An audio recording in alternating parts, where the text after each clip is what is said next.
sobrang traffic. Dito tayo sa SM Bikutan. Ayan. Tingnan nyo yung traffic, guys. Ayan. Kasi matraffic talaga to dito. Kasi nga, mall. Tsaka, dun sa dulo, ito yung Lower Bikutan. So, yung tao, pag galing sa Lower Bikutan, kahit yan dito, dito sila lahat nag-work. Kaya yung mga din, sasakyan papunta din ng sa kanilang pinapasukan na trabaho. Kumbaga, lahat dito talaga ang daanan. So, napaka-traffic. Ayan, guys. Ako naman ay nagpahinga muna kasi grabe yung pawis ko. Sobrang pawis ko, sobrang layo ng inakyat ko araw-araw. So, ayan, guys, yung mga dito. Kaganapan na yan. Ayan, itong lugar na to, napakatagal kong nagtrabaho dito. Ayan, napakatagal ko dito nagtrabaho sa mall na to.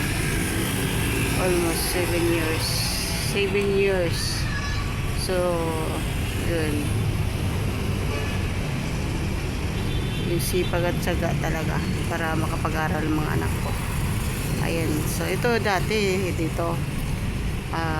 Bangko yan dati na luma. So, ang tagal din nilang nabili tagal din lang napaayos na nadugtong dito sa building B. Ayan, diyan kami nagtatambay dati. Bangko pa lang yan na, yung alam mo yung bangkong nakasara na tagal na ng panahon na hindi na ginagamit. So, diyan kami papahinga dati. Ayan, kasi maraming mga pagkain dyan na yung mga baseball, mga yung candy, dyan, tapos yung mga kasama ko dyan sila naninigarilyo, ganyan. Ayan, ako naman ay bibili lang ko ng fishball, tapos yan, uwi na. So, dati kasi wala ding flyover yan doon, wala yan. So, tawid lang, tawid. Ang daming mga snatcher dyan dati. So, bantay-bantay ka talaga kasi yung bag mo bubuksan talaga. At kung ano makita sa'yo, talaga hablutin. Ganun dati.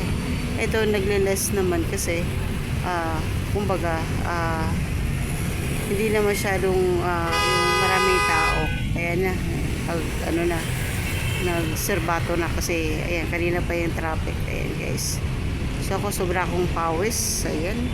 Ayan. So, ayan.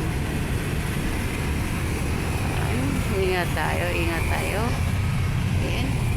So, ingat tayo. Ingat.